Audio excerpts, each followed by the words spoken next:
Pues buenos días, vamos a hablar el día de hoy acerca de pues algunos datos que salen el día de hoy. Tiene que ver mucho con el tema de los aranceles. Vamos a ver un poquito cómo es que este tipo de decisiones en un gobierno, decisiones de un presidente, pudiera afectar los mercados internacionales, la parte del comercio internacional. Y bueno, creo que vienen varios datos el día de hoy que podemos pues ver precisamente esto que les comento. Miren, el día de hoy los mercados suben de manera importante. Esto debido principalmente a el tema de que Donald Trump decide posponer otra vez estas medidas del 50% en los aranceles a Europa, y los mercados reaccionan de manera favorable. Estamos viendo pues los índices más importantes en Estados Unidos en terreno positivo, el índice en México también subiendo 2% el Nasdaq, el índice de tecnología, el Russell. eh, Mediana bursatilización, subiendo también 1.7, Standard Poor's 1.5%, el Dow 1.2%. La volatilidad implícita, es decir, la probabilidad de que haya una caída en los mercados, ha venido disminuyendo de manera importante. Lo vemos por debajo de 20, 11 de 11 sectores en terreno positivo. Los que más suben son los que están más recargados en el sector de tecnología, congruente con el incremento en el Nasdaq, que estamos viendo consumo discrecional, tecnología, comunicaciones, todas ellas subiendo más de 1.5%. El Bitcoin cayendo ligeramente, 109, pero recuerden que está muy cerca de sus máximos históricos. La tasa baja en Estados Unidos, y el tipo de cambio también se aprecia contra el dólar el día de hoy. Pero bueno, vamos a ver este dato que les comentaba. Miren, es muy importante entender pues pues la narrativa que ha venido sucediendo en Estados Unidos, y es la parte de bienes, las órdenes de bienes duraderos. Es un dato adelantado porque son órdenes, no compras, ¿no? Entonces, ¿qué es lo que sucede con las órdenes de bienes duraderos? El mes pasado, durante marzo, recuerden que, bueno, el antepasado, en marzo, recuerden que fue cuando Donald Trump amenazó de que iba a subir los aranceles, y ante estas amenazas lo que vimos fue un incremento en su déficit en la balanza comercial. Vimos que empezaron a importar mucho más de lo que estaban exportando, y todo esto debido principalmente al nerviosismo de cuánto iban a incrementar pues los precios de todos estos bienes. Y los bienes duraderos generalmente son pues maquinaria para fábrica, todo esto que tiene que ver con producción. También aquí viene la parte de aviones también, es decir, todos los bienes que son, digamos, de larga duración, y generalmente se usan para la producción, o para algún tipo de venta, de venta final. Y lo que vemos es que el mes de marzo subió de manera muy importante, es decir, subió 7.6 por ciento mes a mes el tema de los bienes duraderos. Es decir, acumularon mucho, se adelantaron mucho al 2 de abril para poder comprar a un precio que no incluyera estos aranceles, lo cual hizo que incrementara la demanda de manera muy importante.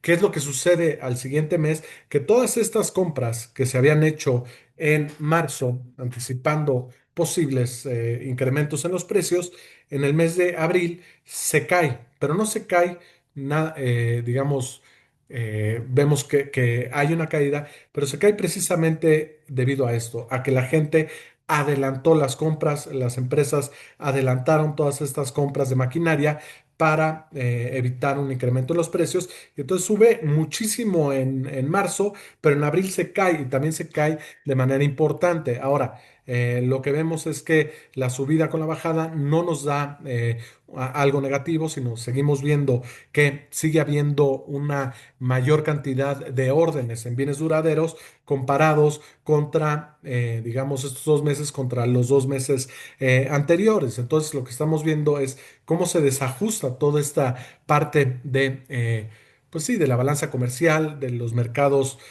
internacionales, de cómo, pues, una decisión de este tipo puede llevar a este tipo de disrupciones, donde en abril la gente se sobreabasteció, perdón, en marzo la gente se sobreabasteció y en abril dejan de comprar y creo que este ruido lo tenemos que eliminar de todas nuestras lecturas y tendremos que empezar a ver ya los datos de mayo, debido a que pues ahorita ya hay un poquito más de certidumbre, no está la amenaza pues inminente de que van a subir los precios, por lo menos no en los próximos 60 días. Eso es lo que nos dice el presidente Donald Trump, que pusieron una pausa en los aranceles que iban a poner en mayo y los van a pasar hasta, perdón, en junio y los van a pasar hasta julio. Parece que las pláticas están avanzando bien, por lo menos con China ya se tiene algún tipo de acuerdo temporal y es probable que vayan a sacar algún tipo de acuerdo permanente, al igual con Europa. Estamos viendo lo mismo,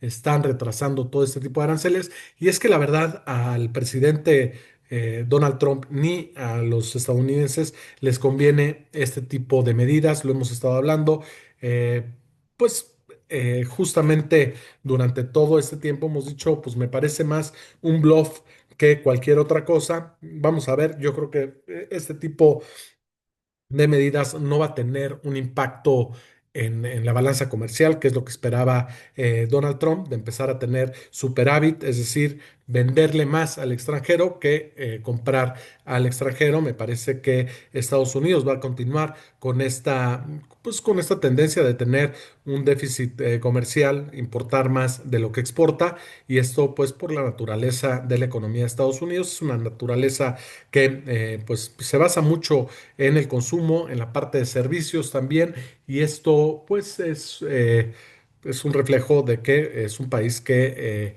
pues está en una economía mucho más avanzada. Los países que no están tan desarrollados generalmente se dedican mucho a la manufactura y exportan mucho los bienes primarios, que son el tema de minerales y todos los recursos naturales. Pues ese es el peor lugar donde una economía puede estar debido a que pues son los países menos desarrollados, ¿no? Después viene la parte de manufactura y bueno, servicios es pues una economía más desarrollada y también una economía de consumo. Eso significa que las cosas le están yendo bien a los países. México, pues como lo sabemos, es un país que se encuentra más en la parte de manufactura y estas cosas, no es tanto de consumo, no es tanto de servicios. Y es por eso que pues también es un reflejo de dónde está la economía en México y por eso pues no somos un país de primer mundo. Pero bueno, eso es justo lo que les quería platicar, el tema de cómo hay desbalances en este tipo de decisiones del presidente Donald Trump, cómo se movió todo. Parece ser que las cosas están regresando a la normalidad. Y pues esperemos a ver los siguientes datos. Ahora, a pesar de que este es un mal dato, porque habla de que la gente, si no consideráramos el crecimiento que hubo en marzo, pues estaríamos hablando de que la gente o las empresas están pensando producir menos, pero bueno, esto se equilibra con el mes de marzo. Lo que vemos también es la parte de los precios de las casas, se cae 0,1%, no es mucho, pero el precio de las casas últimamente ha venido incrementando de manera muy, muy importante. Un dato que me parece positivo el día de hoy es la confianza del consumidor, donde el Conference Board, que ya lo hemos revisado, incrementa la confianza del consumidor de 85,7 a 98. Es un buen dato. La gente probablemente está retomando la confianza después de pues todas estas negociaciones. Habrá que ver un poquito cómo salen los datos de la Universidad de Michigan, sobre todo en temas de inflación y precisamente también en el tema de la confianza del consumidor. En Europa, el día de hoy salen algunos datos. Me parece pues neutrales en el sentido de cómo han venido saliendo este tipo de datos. El sentimiento del consumidor mejora, pero mejora muy ligeramente. Las expectativas de inflación bajan, es decir, se espera que haya menos inflación. El sentimiento de la industria, pues sin mucho cambio contra el mes anterior. Y bueno, eso es lo que tenemos en Europa, es lo que tenemos en Estados Unidos. Y bueno, es un poquito los datos. La inflación en Francia se encuentra muy por debajo del objetivo del Banco Central Europeo, alrededor de 0,7, y de hecho en el mes de mayo presentaron, digamos, deflación, es decir, los precios de la canasta con la que miden la inflación en Francia se contrajo 0,1%. Son buenos datos porque les da margen de maniobra por lo menos en la política monetaria al Banco Central Europeo. Recuerden que en Europa la política monetaria la toma el Banco Central Europeo, que es el que define las tasas y básicamente lo que tienen los países como herramienta para poder estimular la economía es la parte de la política fiscal, es decir, bajar impuestos, gastar más, etcétera, etcétera. Todo eso lo tienen los países independientemente, pero la política monetaria está concentrada en el Banco Central. Es un tipo de pues que ha sido un tipo de política que ha sido un poco criticado porque pues la política monetaria tiene que ver mucho con la inflación, con el crecimiento, y en Europa pues el crecimiento y la inflación no necesariamente son homogéneos. Entonces, bueno, eso es lo que decidieron ya cuando tomaron el euro como moneda oficial en estos países de la zona euro. Y bueno, pues hasta eso ha funcionado más o menos bien, pero hay algunos países que les afecta más que a otros cuando toman una decisión, por ejemplo, de subir tasas y hay una economía que no está creciendo. Bueno, pues entonces puede haber algún tipo de problemas, pero es importante un poco mencionar lo que la política monetaria en la zona euro la toma el Banco Central, mientras que las políticas fiscales sí dependen de cada uno de los países. Esta semana tendremos algunos otros datos relevantes. El último, bueno, la segunda estimación del crecimiento de Estados Unidos, el Initial Jobless Claims, que hemos estado viendo que ha salido bastante en línea, y por ahí vamos a tener el día viernes.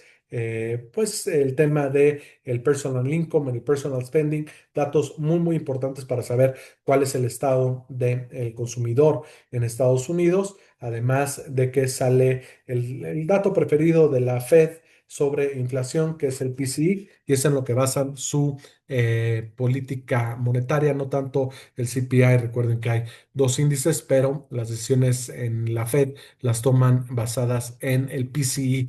En fin, estos son los datos que tenemos el día de hoy. También tendremos precisamente el tema de la expectativa de la inflación en Estados Unidos, la expectativa del consumidor y las condiciones según el consumidor, que son datos muy, muy importantes, como ya lo vimos.